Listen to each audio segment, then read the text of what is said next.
더불어민주당이 이동관 방송통신위원장 등에 대한 탄핵안을 이번 달 말 다시 추진하기로 한 가운데 국민의힘은 이르면 내일 법적 대응에 본격 착수하기로 했습니다. 헌법재판소에 권한쟁의 심판을 청구하는 것은 물론이고 탄핵안 재상정을 막기 위한 가처분도 신청할 것으로 보이는데요. 민주당은 여당이 억지 주장을 펴고 있다고 반박했습니다. 국회에 나가 있는 취재기자 연결합니다. 네, 국회입니다. 네, 강민경 기자군요. 지난주 탄핵 소추안 철회와 재추진을 두고 여야 간 국회법 해석 논란이 빚어졌는데 여당에 이르면 내일 헌재 판단을 구하기로 했다고요?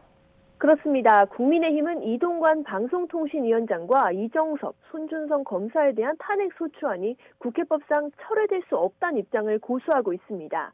한번 보고된 탄핵 소추안은 사실상 본회의의 정식 안건, 즉 의제가 된 것으로 봐야 하는 만큼 본회의에서 동의 절차 없이는 철회할 수 없다는 게 여당의 주장입니다.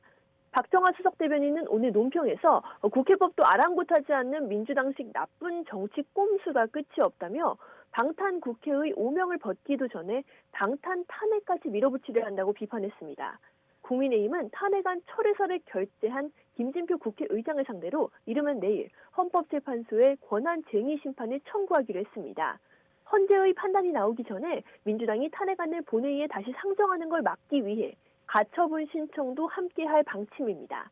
하지만 민주당은 본회의에 보고된 것만으로 본회의에 탄핵 소추안이 올라갔다 볼 수 없다고 맞서고 있습니다. 조정식 사무총장은 오늘 기자간담회에서 오는 30일과 다음 달 1일 본회의에 탄핵 소추안을 다시 올려서 처리하겠다는 방침을 재확인했습니다. 조 사무총장은 이 위원장의 탄핵 사유는 차고 넘친다며 국민의힘이 꼼수로 잠시 탄핵을 미뤄도 민심의 탄핵을 피할 수는 없다고 비판했습니다.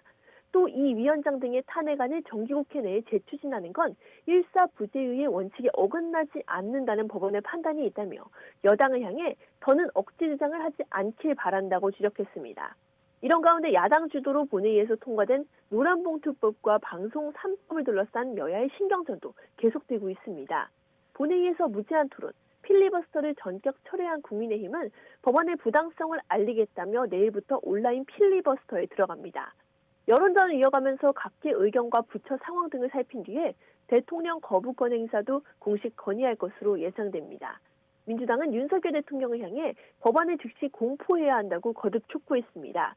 조정식 사무총장은 대통령이 만약 이번에도 거부권을 행사하면 민생 민주주의에 대한 정면 도전이 될 거라고 경고했습니다. 네, 국회가 이번 주부터는 내년 정부 예산안에 대한 구체적인 심사에 들어가죠. 그렇습니다. 국회 예산결산특별위원회는 정부를 상대로 한 질의를 끝내고 오늘 14일부터 예결 소위를 통해 본격적인 감액 심사에 들어갑니다. 다음 주에는 증액 심사도 이어지는데요. R&D 예산과 검찰과 대통령실 등의 특활비 등이 쟁점이 될 것으로 보입니다. 민주당은 권력기관 특수활동비 등의 예산을 감액하고 대신 정부가 대폭 삭감한 R&D 예산과 또 지역사랑 상품권 등의 예산을 복구하겠다는 입장입니다. 조정식 사무총장은 기자간담회에서 정부가 검찰 특활비와 각종 부실성 예산을 올려 국민을 우롱했다며 국민 기만 예산은 철저히 검증해 삭감하겠다고 말했습니다. 반면 국민의힘은 정부의 건전 재정 기조를 엄호하고 있습니다. 특히 검찰과 대통령실 등에 대한 예산 대폭 삭감을 벼르는 민주당과 각을 세우고 있습니다. 예산안 처리 법정 기한은 다음 달 2일이지만 상황이 이렇다 보니 법정 시한을 지키기 어려울 거란 전망이 벌써 나오고 있습니다.